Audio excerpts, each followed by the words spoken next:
How to sell decants 101. So I've been asked this a lot, and this comment here asks where to sell and how to effectively price and advertise your product. Now, I'm no expert in selling decants, but I'll give you my honest advice. So let's get into it. I'll start with, before you've even set your website up, make sure you have the invoices for all the fragrances you're selling. I don't think I've ever heard anyone mention this before, but the reason for it is, when you create a Shopify store, their trust and safety team will contact you in regards to your products. They will give you two options. Number one is prove you're an authorized reseller for the brand, or provide invoices for all of your fragrances to prove their authenticity. Now, when I first set a website up in 2022, I didn't have a clue about this, so never had any invoices saved, and so my store was permanently shut down. Since then, I set a new store up and was contacted again by Shopify. This time, I had everything ready and submitted all the documents.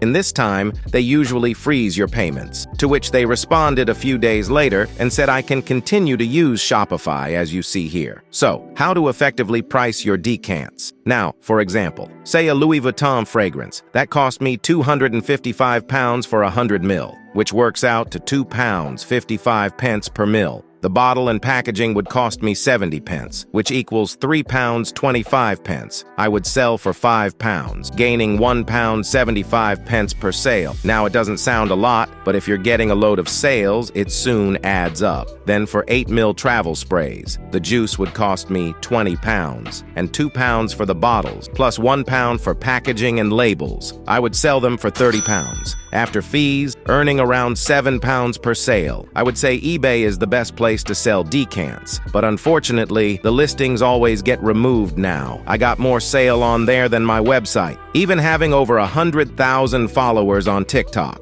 This is why having viral videos and a big following doesn't even matter, if those people seeing it don't convert to customers. Another thing is to start decanting. You need a collection worth at least 10 grand, as you need what everyone else has in the space. I have messages from people asking if they should start with Afnan 9 p.m. and a couple of Jean-Paul Gaultiers. It's not going to work like that. You need all the latest releases from all the popular brands. Another thing people don't tell you about is ad spend. Most brands and businesses, small and large, run ads, as you can't rely on just organic sales. At bare minimum, £5 to £10 a day. I'm not really experienced in running them, so you'll have to try different marketing strategies to see what works best for you. You've also best to create content and post on all platforms, like TikTok, YouTube, and Instagram. The type of videos would be reviewing the fragrances you have. Make any sort of content around the fragrances. Make it fun and entertaining as possible.